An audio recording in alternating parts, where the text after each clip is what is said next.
Do not categorize all homeless people. There are people like me who've been trying to get help for 2.5 years.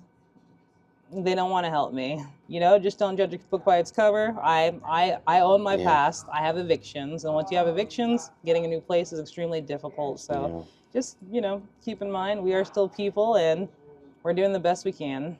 Welcome to Real Life, Real Stories. Our channel is dedicated to helping our brothers and sisters who are down but not out. Please consider subscribing to this channel as it allows us to continue sharing these important stories. Hello, my name is Muyong Bonnie Feminian. I go by my middle name Bonnie. I am from a small town in rural Iowa called Clarinda, Iowa, best known for being the home of Glenn Miller, and we have a summer baseball league called the Clarinda A's. So, born and raised in Clarinda with my two parents and my five siblings. My parents are actually from Cameroon, Africa. They moved to the US about 50 years ago. People always ask me how I ended up in Clarinda, Iowa. My mom got a job at the state mental hospital, so that's kind of how we ended up there. And I was happy to leave, and I left the minute I turned 18 and went to college. So at 18 years old, I went to college at the University of Iowa. I had no idea what I was going to study there. I just really wanted to get out of Clarinda. I really wanted to get away from my dad. So the first year, I went into the dormitory. My schooling was paid for through a Pell Grant, a minority grant, and a local scholarship. So the first year I went to school, no student loans. It was one of the most fun years of my life. And then the second year of schooling, I decided I didn't want to be in the dormitories. I thought I was too cool for school. And that was probably the first time in my life that I learned about credit.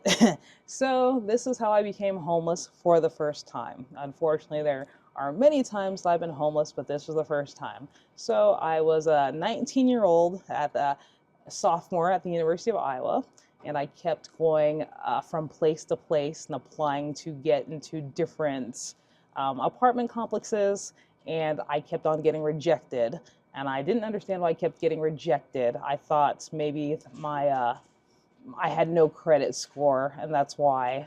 So I tried to see if I could find a cosigner, but two of my older siblings were not willing to be cosigners for me.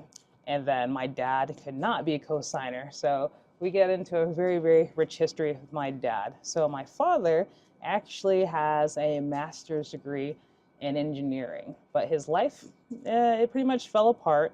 So my mom died back in January of 1995. So I was 10 years old, and at that time, my father my father pretty much stopped functioning, and even before that, he kind of had, because he was a railroad engineer and he had some type of accident, some work accident. So by the time I was born, he was doing insurance. And after my mom died, he just kind of took factory jobs, low paying jobs. But he was still getting Social Security checks for us. I don't know if people know exactly how that works, but there is the spouse death benefit, and so all the kids, minor kids, were getting Social Security checks as well as my father.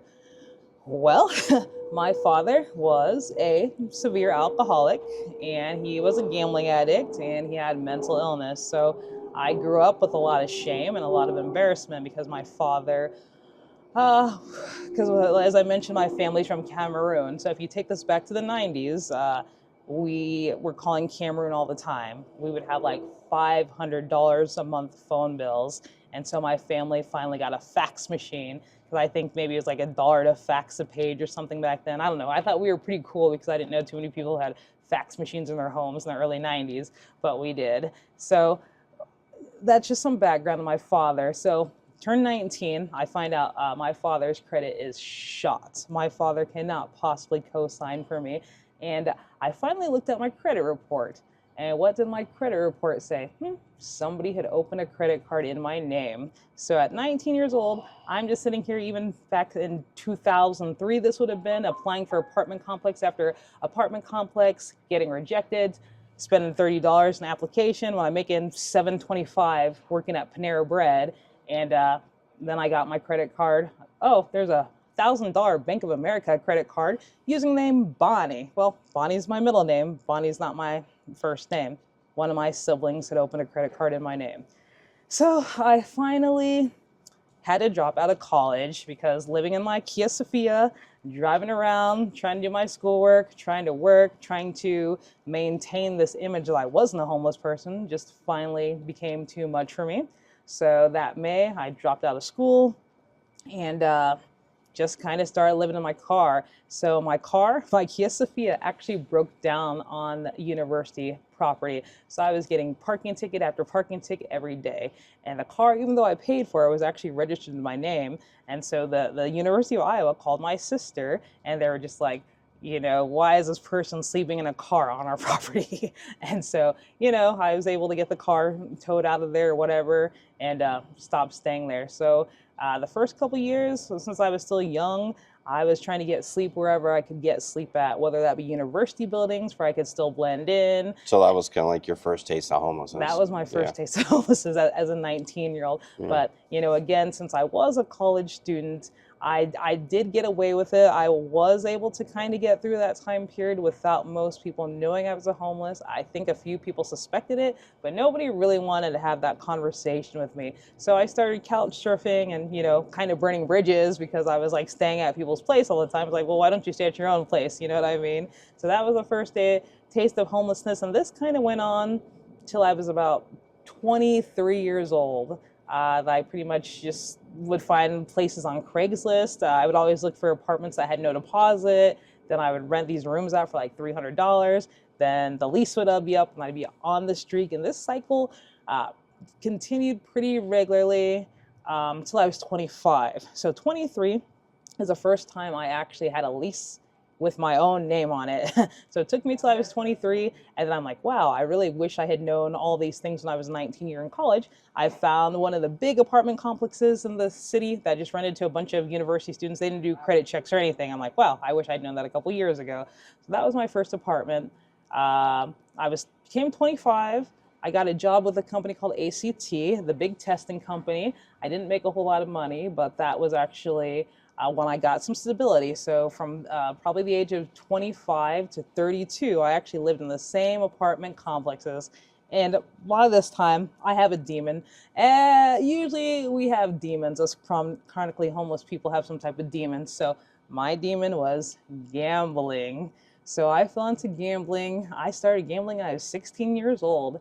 It started with local bingo games. And, I wasn't losing that much money. My little part-time job is losing my money, but it wasn't a big deal. And then my friends, there was something called party poker that started in the early 2000s. So the guys I was hanging out with in high school started playing party poker, and we had this thing called net teller that you can make money transfer so easily. So that's how you wound up seeing the lights of Vegas for the first time? Not quite, but that's how I started getting into sports betting. The sports betting, as I started as a sports bettor because I was 20 years old. Then 21, I got to the casinos. How much did you lose So over the years? Yeah, so that's kind of a funny story. I remember my first time I said, oh, I want to quit gambling. I was $600 in the hole. And so I bet like $660. If you guys know anything about sports betting, there's a spread. There's juice. So I bet $660 to win $600. Well, I lost that bet. Was that everything you had at the time? Close to. You just felt like that feeling of... I hated being beaten. I hated being defeated. Until this day, I still do. I could tell you're a proud person.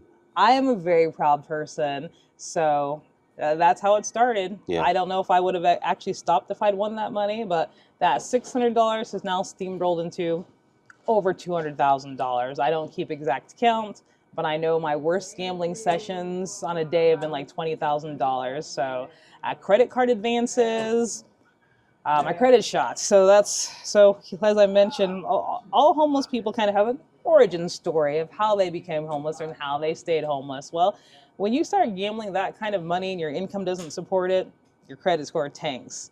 You start doing things you're not proud of. Probably one of the worst things I ever did is I did something called check kiting. I was so desperate to get money to gamble, I pretended I deposited $400 cash into the ATM machine and withdrew it. went and gambled it and lost, because once you get in that gambling mindset, you always think that your day is coming. You don't think that you're going to win necessarily $1 million jackpot, a 500,000 jackpot, but you're like, I'm going to have a good day. So with the drug thing and the alcohol, from what most people can say is it's their habits. So yours is, I mean, just like any other addiction, is gambling. It's gambling. So, Wow. right. The That drugs hit me from the side there. I know, considering what your last name is, that's why I kind of smirked. I smirked when you said that. So the gambling is my demon, but my family doesn't like moving in Las Vegas. But the truth is, the gambling started in Iowa. It really has nothing to do with Las Vegas. In fact, Did they know that how bad it was? oh yeah. I mean, I actually had a roommate for 3 years. See, I lived a pretty normal life. My ex-roommate, was a PhD student, actually. I always paid my rent on time. It was really cheap. I got away with living this double life for a long time. And I think when that roommate left, 2016, I kind of just spiraled. And I made a legitimate effort to quit. And I went 8 months without gambling. Wow. And then I fell back into it. And I would say since 2018, it's kind of, no, sorry. So 2016 is when the manure hit the fan. So if you were to go to get a job tomorrow and you fell into something great that was paying you $600, $700, $800, do you feel like you could trust yourself with that type of paycheck and actually sustaining a livable situation now? No. Or do you feel like it's kind of... So I'm not a mathematician, but I live by numbers now. I live by numbers. So, and this is a conversation I've had with one of my ex-therapists. They're like, well, what is it going to take for you to stop gambling? And I said, well, I'd have to make enough money that I didn't feel like I needed to gamble anymore. And then I said, yeah, I'm sure if I made like $300,000 a year, I'd quit gambling. But how realistic is that? Maybe 1 to 2% of people make $300,000 a year. So in my specific case, I'm looking at a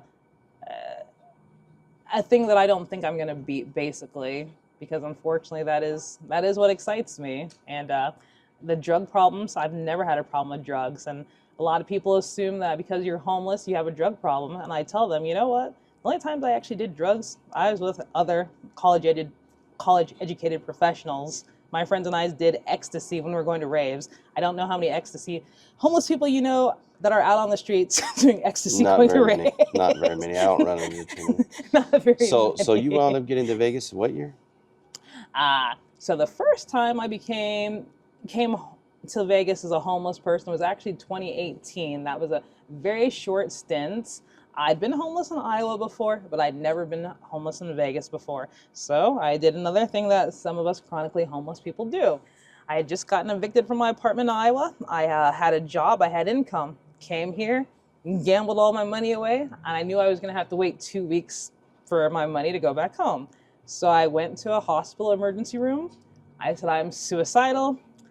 They put me into a psychiatric hold, and then they held me another 7 days on the basis of schizophrenia, even though I told them, hey, I was a homeless person that gambled, and I just really didn't want to stay out on the streets in Las Vegas. So you're honest with them. I was honest and they with still them. didn't believe it. Right. Yeah. I was honest with them, and they held me. So 2018, that was the first time I had a taste of being a homeless person. So coming out to Vegas and being a culture shock, obviously, from Iowa, because it's a huge difference. Right.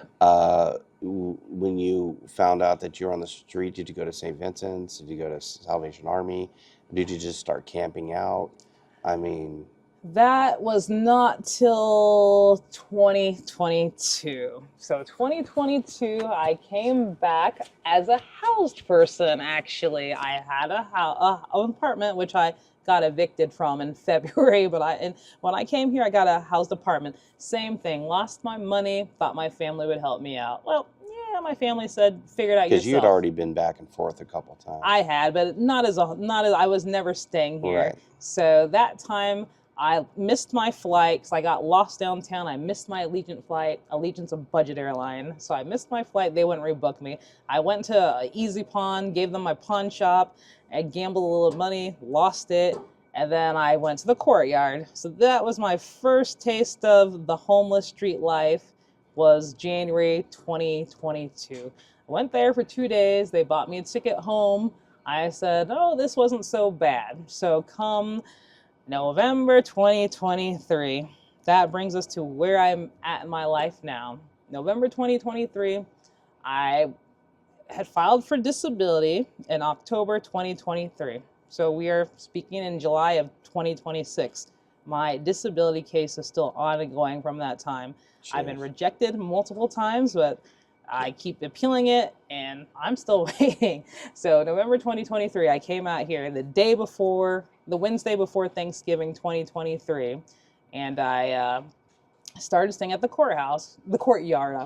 I thought the courtyard was okay the first time I was here. Well, of course it was okay. I had an apartment back home to go to. Had different mental state. So I realized very quickly, let me explain that. I'm like, okay, here's a place where I can stay that's heated and has security guards, and well, I don't want to freeze to death in Iowa, so I'm just going to go to Las Vegas and stay here for the winter. So that's what I had told myself. That's how it started, yeah. That's how it started. Well, I quickly realized that living at the courtyard full time was not going to work for me. So I got a plane ticket back to Iowa in December 15th, 2023. I had an incident with Frontier Airlines. My flight boarding was denied. I got arrested, and that is really what started my true experience as a homeless person in Las Vegas, Nevada. That arrest changed everything. Me and my family had a deal. I was going to go back home. They were going to help me. What's this done to your relationship with your family? My relationship with my family is... So my family is a little different than other people's. I don't have to sit here and pretend I'm not homeless. There's a lot of people who, for whatever reason, their families don't even know they're homeless. My family 100% knows I'm homeless. They say I'm homeless because I'm gamble. I'm like, well, I don't even have an income anymore, so it's not exactly because I gamble anymore. So it's strained, unfortunately. That's what they said, I'm just a taker, which, I don't have anything, so I suppose that kind of makes sense. So I have a one-sided relationships with my family. However, they do still accept me. And I think that is what gives me a courage to come on a podcast like this, because a lot of people have very complicated dynamics with their family. So my family can say that I'm this or I'm that, but they've never lived on the street for 2.5 years. Right. They don't have people constantly. I am a woman who camps alone. I have been robbed more times than I can count at this point. I was going to say, what's it like on a day-to-day now that you're out here in the last couple of years? Homeless, what's that? How do you eat? Where do you go to shower? How do you fill your day? What is your day like? All right. So the showering thing is, I shouldn't even admit this on camera, but I'm going to. The longest I've gone without showering here is 17 days. So the thing about showering in Las Vegas as a non-income person is there is no place nearby where I stay to shower. So they will advertise free showers at the courtyard, which is true, but you have to go up to the courtyard. You have to wait in line. It might be 2-3 hours. The showers are filthy. They're not properly cleaned. The water pressure is horrible. They're just not an ideal place to shower. So showers are really kind of like a pleasurable thing. If you were able to get it, would be nice. Yes, because I do know a lot of people who can't afford gym memberships. That is a place for people to shower. So what I have learned being out here, Salvation Army offers showers, but again, Salvation Army is about a 2.5-mile walk from where I stay. You're going to go take a shower. You're going to walk about 2 minutes. You're going to be drenched in sweat again. Right. It's still about, getting rid of that body odor for a little bit. But it's almost like just barely surviving. It's just to be applicable, in public. Yep. What about eating? What do you do? Eating has been okay for me for a couple of reasons. I am medically disabled in the state of Iowa, so I am exempt from the work requirements. A lot of homeless people are now considered ABOD, and they're supposed to work or volunteer or go to school for 20 hours a week.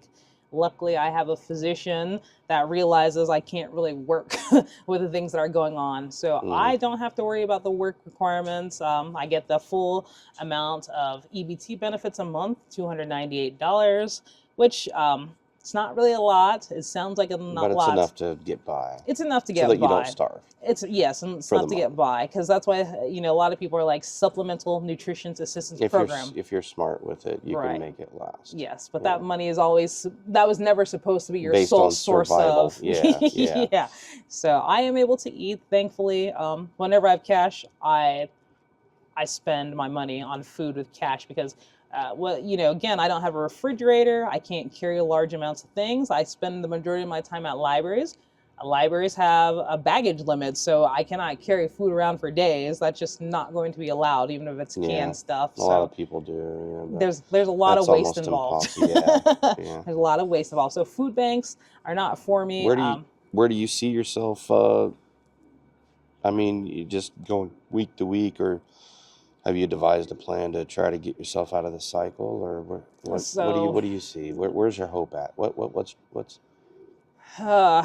Yeah. So I live day to day now. That's just it. It's just thinking about what I'm gonna do from a week from now. I don't really have those thoughts. So once you're chronically homeless, things change, right? So a lot of people will say, oh, you can get out of poverty with education. I have an education. I have a bachelor's degree in communications and journalism. A lack of education is not my problem. But the thing is, and I shouldn't say this, it probably sounds very arrogant, but let's say I were to not get my disability and I'm supposed to start working. How does a person who has what I have to offer the world live on $12 an hour? I mean, I almost feel like that'd be worse than being in the position that I'm in. I'm saying, having to get up, having to clean myself, having to put my stuff up every day. Yeah.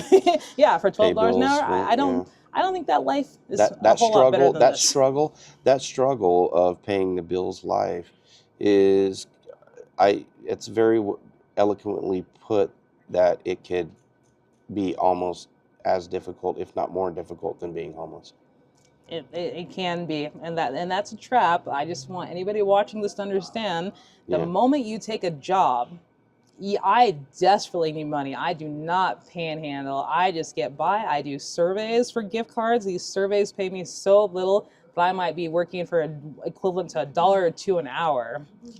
But It's supplemental of some type of cash. it's supplemental. I get like gift cards to Smith's. I might get myself a hot chicken. I might get that one summer beer that I deserve, but it's no way to live, basically. Well, I can tell you from my standpoint, and being where I've been and what I've been through, and most of it, from what I can tell and discern, is some people just had certain things self-chosen, some not.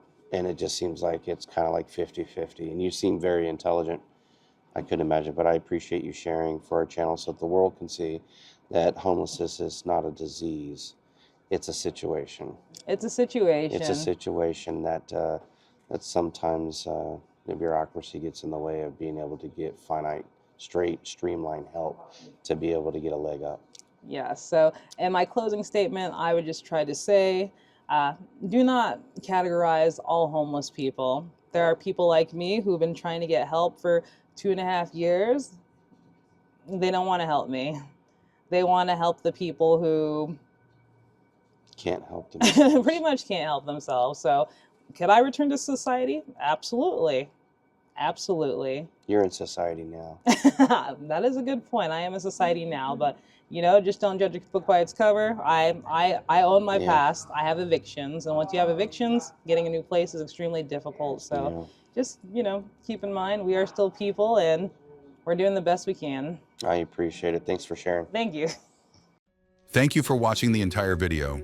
Please subscribe to this channel and join our community. Your support goes a long way and helps more than you know. And don't forget to like, comment, and turn on notifications so you don't miss future stories.